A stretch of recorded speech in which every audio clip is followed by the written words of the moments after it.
cold December night, 2024. In the South Korean city of Seoul, a team of prosecutors analysts sat in front of glowing computer screens, comparing two confidential files.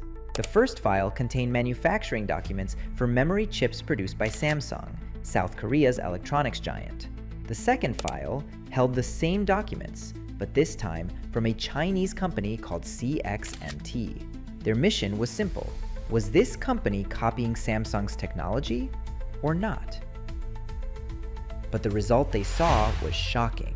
The similarity between the two files reached 98%.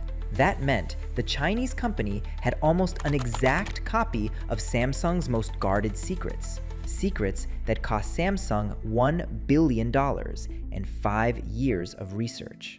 At that moment, the investigators didn't just ask how the secrets reached China, because soon they discovered something even more disturbing.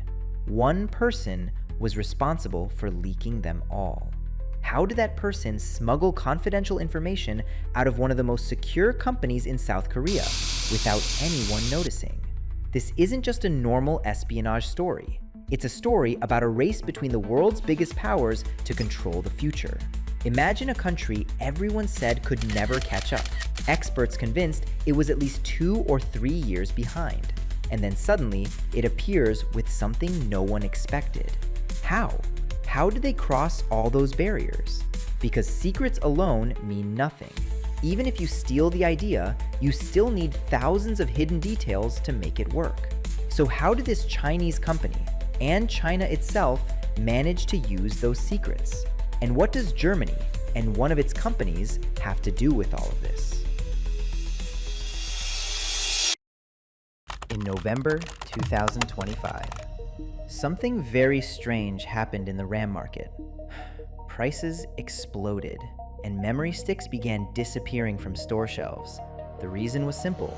AI giants like Google and Amazon were buying every single memory chip coming out of the factories.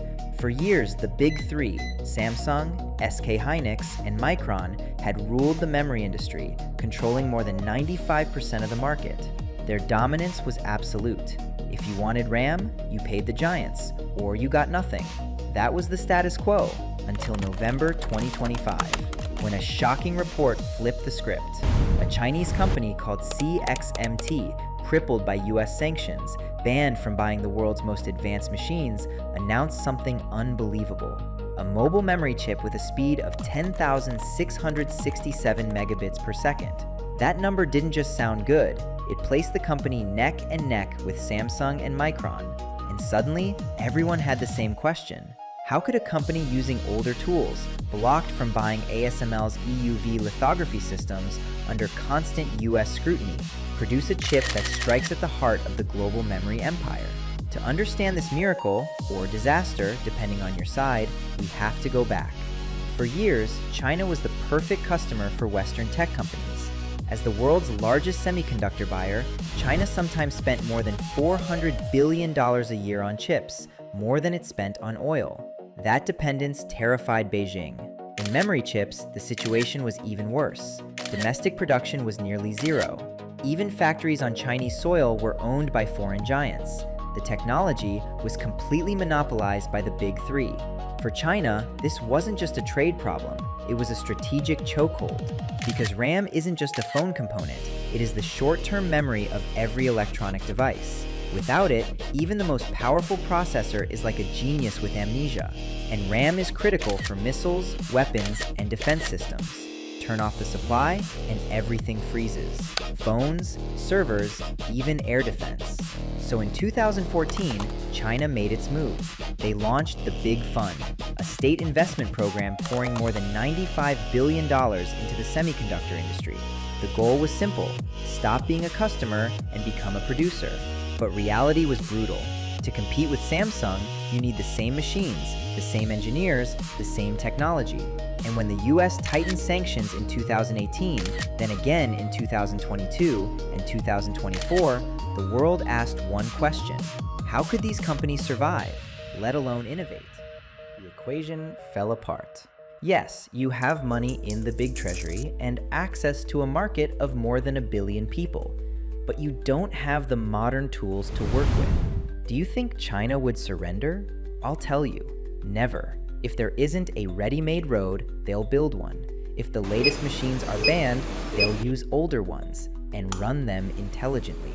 The decision was made to choose a quiet city far from the spotlight, a place called Hefei, and transform it into an industrial fortress specialized in this field. They built a massive factory using whatever tools, equipment, and machinery were available, even if outdated. They aimed to compensate for the technology gap with unlimited funding and a global hunt for talent. The initial plan called for a $7 billion investment, with a target of producing 125,000 silicon wafers per month. A wafer can be cut into hundreds of chips, meaning millions of devices per month could be supplied. This wasn't a struggling startup. This was a state-backed project, free land, open funding, to the point that the city government of Hefei shouldered roughly 75% of the investment cost. Construction began in 2017, and within about 10 months, the factory was operational. But money and concrete aren't enough. The project needed a mind to run it, a leader who understood how the game is played. That's when Zhu Yiming entered the picture. Not a typical government official, but someone with strong education and US work experience who understood both the mindset and the industry. He returned to China and founded GigaDevice, which became a major player in flash memory. But his ambitions went far beyond flash. His eyes were on the beast, DRAM, the highly complex and sensitive technology that determines the speed of computers and smartphones. For nearly 30 years, this field had been dominated by Korean firms alongside America's Micron technology, and breaking into that circle seemed nearly impossible. China decided it didn't want to remain in flash memory. It wanted to move up to DRAM, the technology the world is racing toward. To make that leap, the Hefei government partnered with Zhu Yiming and began what seemed like an impossible journey with the new factory. The massive project was born under the name Changxin Memory Technologies, or CXMT, the tool China was backing in the ongoing technology war. So now there was funding, government support, a factory, and leadership. But where would the technology come from while under restrictions? This is where what might be called resource-poor intelligence appears. China reasoned, instead of reinventing the wheel from scratch, why not build on the legacy of a fallen company? In 2009, the German semiconductor giant Chemanda declared bankruptcy. It left behind a treasure trove, at least 10,000 patents, possibly more, along with millions of critical technical documents. Through a complex network of companies and intermediaries, CXMT reportedly gained access to that treasure. According to one report, in 2019, CXMT purchased access to more than 7,000 European patents, saving what could have been 15 to 20 years of trial and error. But paperwork and patents alone aren't enough. You need experts who can read, interpret, and apply them in real production. That's when the talent hunt intensified. From day one, CXMT understood that the real secret wasn't the machines, it was the people who operated them. They recruited German engineers who had worked at Chemanda.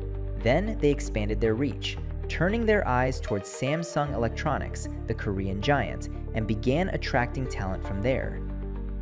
According to the South Korean Semiconductor Industry Association, around 35% of CXMT's engineers came from Korean backgrounds. Can you imagine? A third of the company came from Korea's Samsung Electronics and SK Hynix. And the offers they were making were unbelievable, enough to make your eyes pop. Double or even triple the salary, luxury housing, instant visas, and schools for the kids.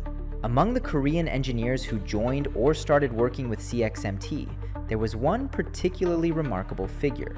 The details about him aren't very public, but according to investigations and leaks, in 2016, the same year CXMT was founded, he left his job at Samsung. And he wasn't just any employee, he was a senior researcher in the DRAM development division. He was allegedly asked to leak complex technical secrets from inside Samsung and pass them on to CXMT. The problem he faced was that Samsung is a fortified castle. No flash drives allowed in, no papers allowed out, cameras everywhere, and no one can copy files from a computer or photograph them with a phone. Everything is monitored and tracked. So what did our guy do? He came up with an idea no one expected. He used pen and paper. Over 5 full years, he sat and wrote by hand every single day. He would memorize a portion, then go home and write it down step by step, detail by detail. He wrote nearly 600 steps of memory chip manufacturing processes, gas ratios used in fabrication, reactor pressures, chemical settings, temperatures, production step sequences, and quality enhancement techniques. He left nothing out. After compiling all the work he had taken, he left Samsung and moved to China, where he has reportedly lived for more than 10 years. Although the Korean government canceled his passport, issued an Interpol red notice, and requested his arrest worldwide, China renewed his visa as usual, despite knowing he was wanted. Samsung had invested about $1 billion over 5 years to develop that technology, and this person, according to the narrative, transferred it written in pen. Do you think Samsung lost only $1 billion? Prosecutors estimated Samsung's losses in 2024 alone at $3.5 billion and said the total losses to the Korean economy could reach tens of billions. That's according to South Korean investigative authorities, their version of events. Do you think the story ended there? No.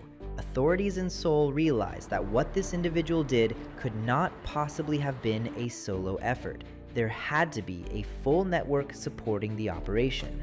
So they quietly gathered the threads until, in December 2024, the Seoul Central District Prosecutor's Office announced charges against 10 people, including a former Samsung vice president.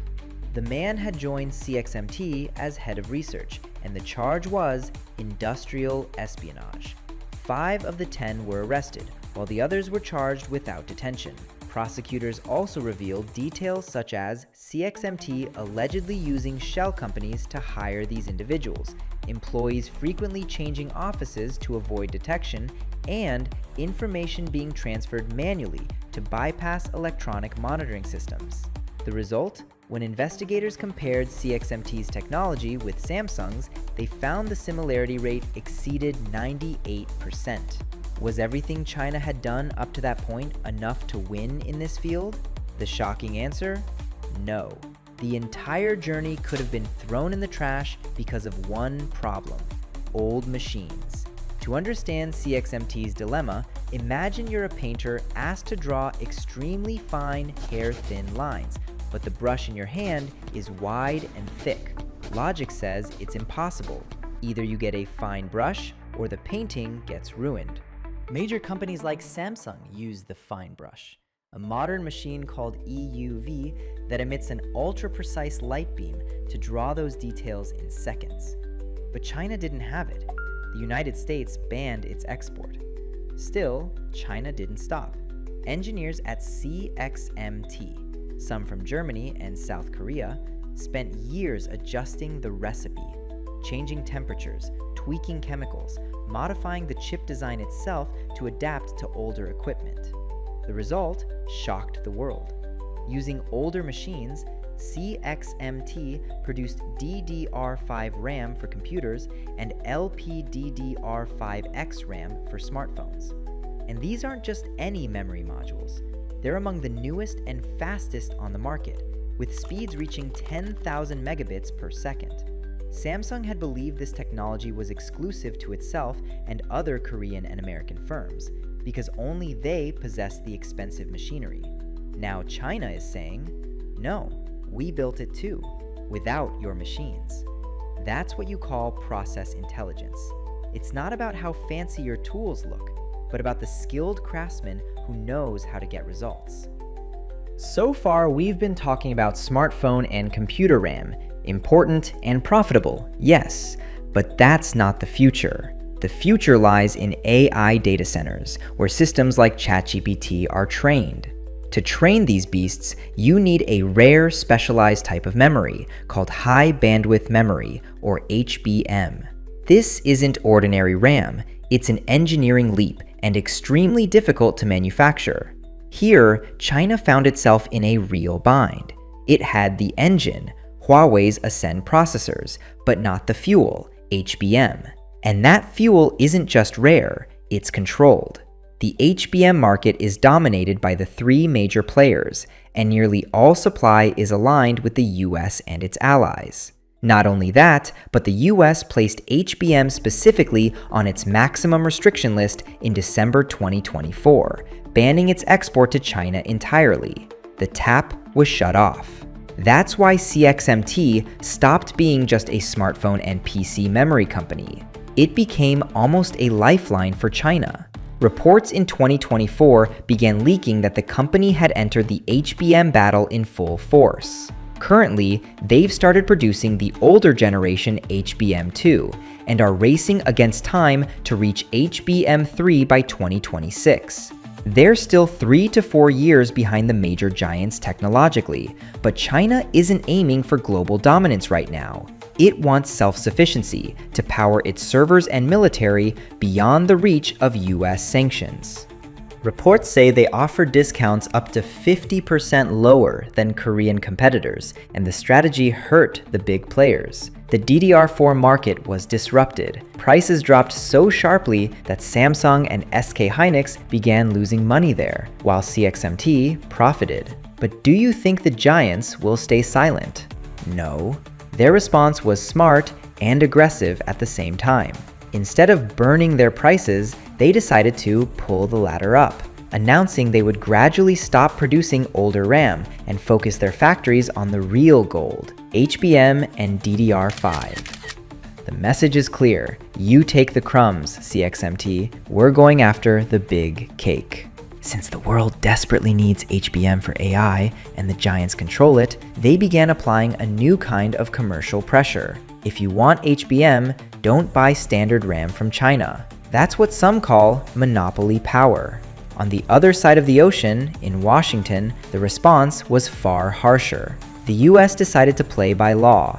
In January 2025, the Pentagon officially placed CXMT on the list of Chinese military companies. This isn't just a sanction, it's a stigma, labeling the company as a front for the Chinese military.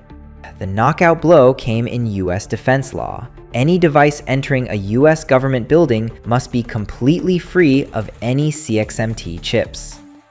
Imagine the fear.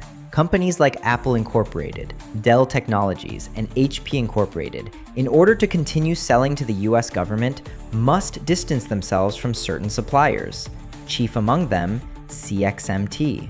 This isn't a normal blockade. It's a firewall that transforms the company from a cheap supplier into a toxic one nobody wants to approach. In the end, who's winning? It's still far too early to judge, but what's certain is that CXMT achieved something the world once thought impossible. A Chinese company producing advanced memory and breaking monopoly barriers without the latest machines in the world. Its global market share jumped from 3% in 2024 to 5% in 2025, and could, according to some sources, reach 15% in the coming years. The company is also preparing for an IPO on the Shanghai Stock Exchange, targeting a valuation of $42 billion. That was the story of CXMT. But one thread remained open throughout.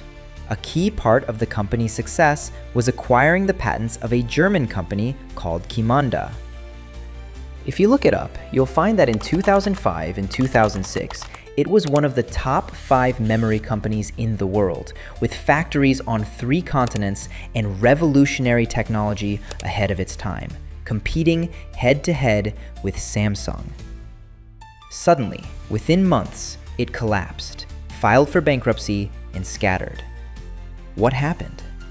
Did it die naturally because of the 2008 crisis? Or was it killed? And did it experience what CXMT is now doing to Samsung, SK hynix, and Micron? What was Angela Merkel's connection to its collapse? And how did Germany lose one of the biggest memory players in the world? That's the topic of the next episode.